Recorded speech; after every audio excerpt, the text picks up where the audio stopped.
The most insane torture methods in history. Torturing methods have been updated with time, but if for even a second you think that the tortures of modern times are horrifying, you've not read the history well. Today, all you can do is give someone a little cut here and there, and be done with it. Old times were dark times, and for all the right reasons. So today, let's look at some of the most horrendous torture methods in history that can easily make you sick to your stomach.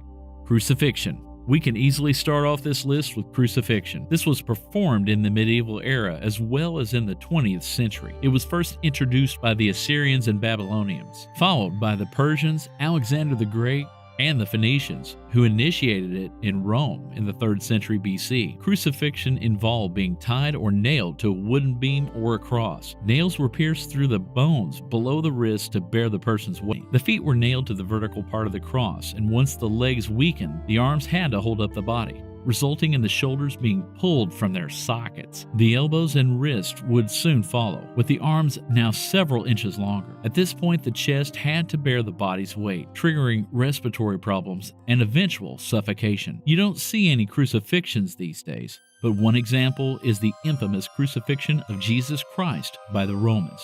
Rat torture.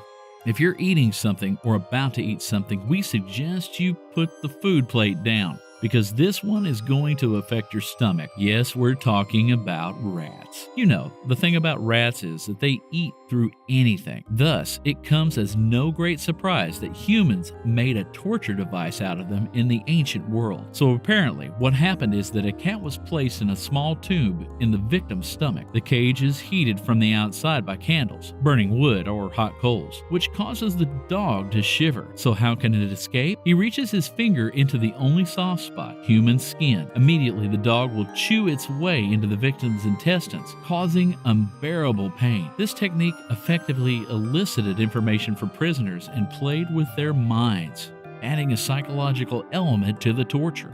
Stretching the body on the rack. You might have seen some people with the extraordinary ability to stretch their skin, eyelids, and sometimes even their tongue. But you should all know that not everyone can do that. This is exactly our next form of torture. It's another popular torture device in the classical world, the rack. It involved a table, usually made of wood, with axles and levers at either end. The victim was forced to lie on the floor, after which they were wrapped around the wrists and ankles with leather belts. Attached to the shaft were chains or straps, which twisted on an axle. One or more torturers would then slowly push the levers, causing the axles to turn and creating chain tension. This caused the straps to dig into the prisoner's skin and slowly spread their bodies outward. The physical pain that a poor person would have faced was pretty hard to swallow. Imagine for a second the spine expanding, joints, muscles, and tendons gave way. Posture changed. Ribs pressed against the chest. Bones crumbled. Nerve endings exposed. The pain would have been unimaginable.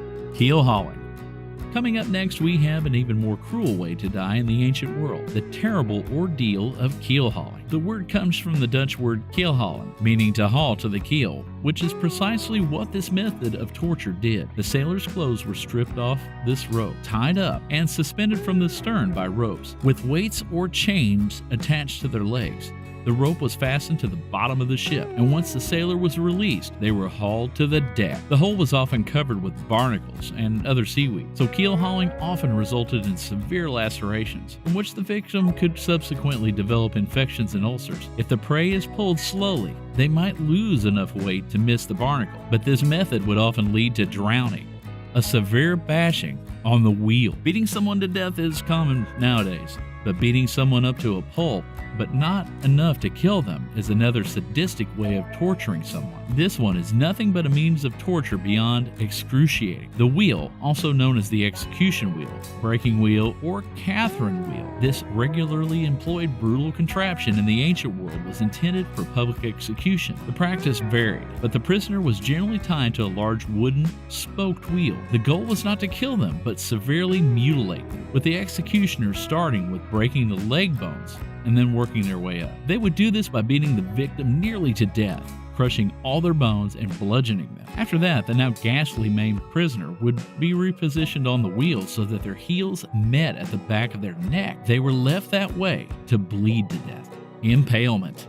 Now things are about to take some severe turn. Halfway through this list is the incredibly strange phenomenon of impalement. Many civilizations and cultures used this ancient world torture. It included impaling the victim with a long, sharp-pointed, and often oiled stick to draw the death penalty, subdue rebels, rebuke deserters, or wipe out soldiers who are disobedient in battle. This process was carried out in 2 stages, longitudinal or transversal. For longitudinal, the individual was put above the spike, which was then inserted partway up their rear privates. As gravity takes hold, the spike cuts through them, warding off delicate organs and exiting via the pores of their skin in their shoulder or neck. This can be survived for just a few days. For transversal, the stake was pierced through the torso, and yeah, it was either inserted from the front to the back or vice versa.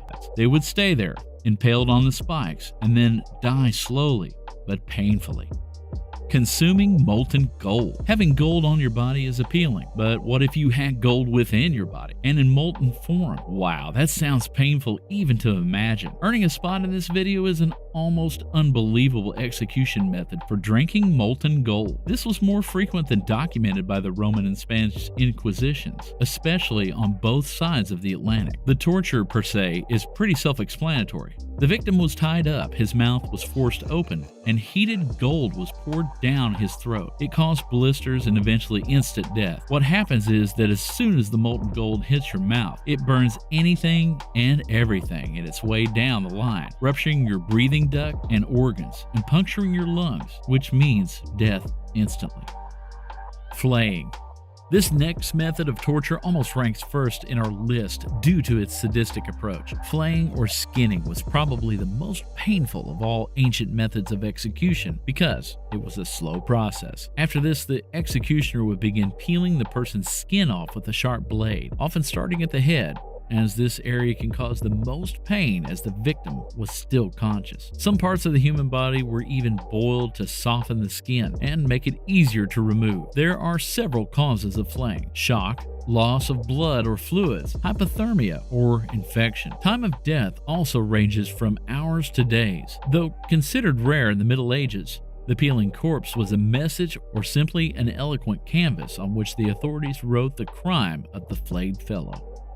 The Roman candle. This one is by far the most painful, horrible, and sadistic way of torturing a person. It is called the Roman candle, whether it's the execution style itself or the executioner who ordered it. This one is downright bone-chilling.